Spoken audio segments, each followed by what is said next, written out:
Hello everyone, welcome back to my channel, welcome back to my daily blog.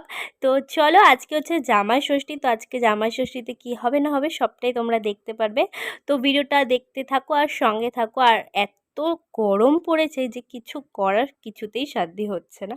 তো চলো, সকালবেলা উঠেই আগে বেডটাকে ক্লিন করে নিলাম। আর এই দিকেও বাবা রান্নাটা বসিয়ে দিয়েছে, যেহেতু মায়ের শরীর খারাপ তার জন্য মা তো এখন পুরো বেড রেস্ট, এর জন্য বাবাই সব কিছু করবে আজকে। মানে জামাই যে খাবে সেই সবটাই বাবা রান্না করবে আজকে। তো কি কি রান্না করবে অবশ্যই তোমাদেরকে দেখাবো। আর সকালবেলা উঠেই আগে আমি গ্লুকন্ডি খেয়ে নিলাম, যেহেতু কিচ্ছু করা যাচ্ছে না। তো তাড়াতাড়ি করে আগে আমি স্নানটা করে নিয়েছি, যেহেতু এখনও গোপালদের তুলতে পারিনি। আর যাই হোক, ঠাকুরও দিতে পারিনি বলে তাড়াতাড়ি করে আগে স্নানটা করেই চলে গেলাম এনাদের কাছে। আর সবার আগে আমি পুজো না দিয়ে কোনো কাজই শুরু করি না, তো যেটা আমাদের বাড়িতে নিয়ম আর কি। তো আজকে একটু গোপালকে ভালো করে স্নান করাতে হবে। অনেক দিন ভালো করে স্নানটা করাতে পারছিলাম না, যেহেতু বাড়িতেও থাকা হচ্ছিল না সেরকমভাবে। তো যেহেতু আজকে জামা ষষ্ঠী উপলক্ষে বাড়িতে রয়েছি, এই কারণে ভালো করে গোপু সোনাদেরকে একটু স্নান টান করিয়ে নেব। তো চলো, আগে আমি পুজোটা ভালো করে দিয়ে নিই। আর এই গরম যা পড়েছে, ওকেও একটু ঠান্ডা জলে বসিয়ে রেখেছি। তো চলো, দেখা যাক কি কি হয় না হয়। এই যে গোপোষণাকে আজকে ছোট একটা জামা পরিয়েছি পাতলা সুতির দেখে, কারণ যা গরম পড়েছে ওকে আর ঝালর ঝুলর কিছুই পরানো যাবে না। তো আর কি, এইবারে বাদ বাকি সব ঠাকুরদেরকেও ভালো করে মুছে স্নান টান করিয়ে দিতে হবে, কারণ অনেকটাই বেলা হয়ে গেছে। চলো তাড়াতাড়ি করে আগে সব কিছু রেডি করে নিই। আর তারপরেও মামপুরাও চলে আসবে, নাহলে অনেকটা লেট হয়ে যাবে। তো চলো।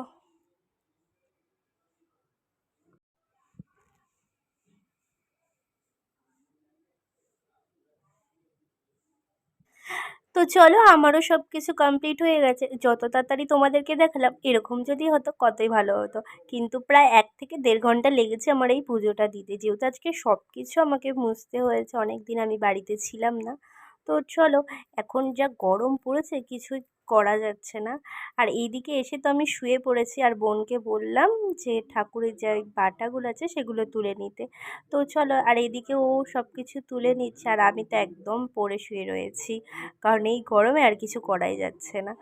তো আর এদিকে ও প্রসাদ নিয়ে এসে আমার হাতে দিল, আর এদিকে মাকে দিচ্ছে। আর এখন ওয়েট করছি ওরা কখন আসবে। আর তার আগেই চলে আসলো এই গরমে মোস্ট ইম্পর্টেন্ট জিনিস আমার কাছে অন্তত। তো চলো, এই যে যাদের জন্য এতক্ষণ অপেক্ষা করছিলাম তারাও কিন্তু চলে এসছে। আর দেখো, মামপোষণ আজকে পাঞ্জাবি পরে এসছে এই গরমের মধ্যে। তো এই দেখো কত মিষ্টি টিষ্টি নিয়ে এসছে, এত মিষ্টি যে কে খাবে। আর এদিকে আমার দায়িত্ব হচ্ছে সব কিছু গোছানোর। এই যে আমি আজকে এইভাবে সাজিয়ে দিয়েছি, প্রত্যেকবারই আমাদের বাড়িতে বাঙালি আইটেম হয়, তো আজকে আমার জন্য চেঞ্জ হয়েছে। তো আজকে হয়েছে মানে সবার ফেভারেট আমাদের বাড়ির অন্তত মাটন। তো যাই হোক, আজকে উনি তো এই দিয়েই খাবে, যা দিয়েছি সব কিছু রেখে মাটন আর ওই ফ্রাইড রাইসটাই খাবে, আর কিছু খাবে না। তো চলো, আমি এখানে আম খেতে বসে পড়েছি, যেহেতু আমার তো আম প্রচুর ফেভারেট। তো চলো, এখনও পর্যন্ত আমি কিছু না খেয়ে শুধু খেলাম আম। আর এই দিকেও দিদি এসে আর কি, বাচ্চা হয়ে গেলে এটাই হচ্ছে মাদের কাজের দায়িত্ব। আর এদিকে ওনার খাওয়া হয়ে গেছে, আর এসে কোল্ড ড্রিঙ্কস খাচ্ছে। আর এখন আমি আর দিদি যাব আর মা খেতে। কি খেলাম না খেলাম সেটা আমি তোমাদের নেক্সট পার্টে বলে দেবো, যে কী খেয়েছি না খেয়েছি। তো খাওয়া দাওয়া তো বেশ জমিয়ে করেছি আজকে। আর তারপরে এসে আমরা সবাই মিলে এক ঘরে শুয়েছিলাম। উফ, সত্যি এই দিনগুলো না খুব মনে থেকে যাবে সবার। তারপরে গেলাম ছাদে। আর এই গরমে তো খুব সুন্দর হাওয়া দিচ্ছিল, ভাবলাম বৃষ্টি হবে, সবাই মিলে করছিলাম গল্প। তারপরে চলে আসলাম একদম সন্ধ্যাবেলা ছাদ থেকে নেমে, আর এখন হচ্ছে বসেছে চায়ের আড্ডা, সবাই মিলে বসে চা খাচ্ছে। তো আর এইদিকে আমিও বসেছিলাম, চা খেলাম। তো তারপরে ওই নিয়েও চলে এসেছেন, এখন খাওয়া হবে কোল্ড ড্রিঙ্কস। আর দেখো, আমি কিন্তু সেইভাবে একটা কোল্ড ড্রিঙ্কস ভালোবাসি না, কিন্তু আমার ফেভারিট হচ্ছে আইসক্রিম।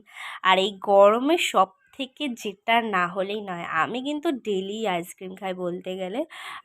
যতই ঠান্ডা লাগুক আর যাই হোক, আইসক্রিম তো বেস্ট সব থেকে। তো অনেক দিন পরে যেহেতু আমরা সবাই মিলে একসাথে হয়েছি, হয়তো পুরোটা তোমাদের সাথে শেয়ার করতে পারিনি।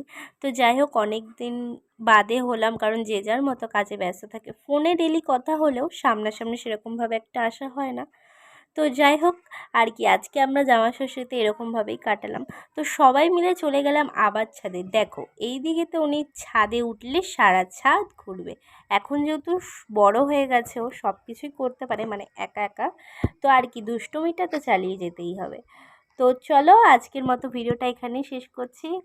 তো তোমরা সবাই জানাবে যে কেমন লাগলো ভিডিওটা, আর ভালো লাগলে অবশ্যই like comment share and subscribe করে দিও। তো আর কি আজকের মতো ভিডিওটা এখানে শেষ করলাম। তোমরা সবাই ভালো থেকো, সুস্থ থেকো। আবার নেক্সট কোনো ভিডিওতে খুব তাড়াতাড়ি দেখা হচ্ছে। টাটা।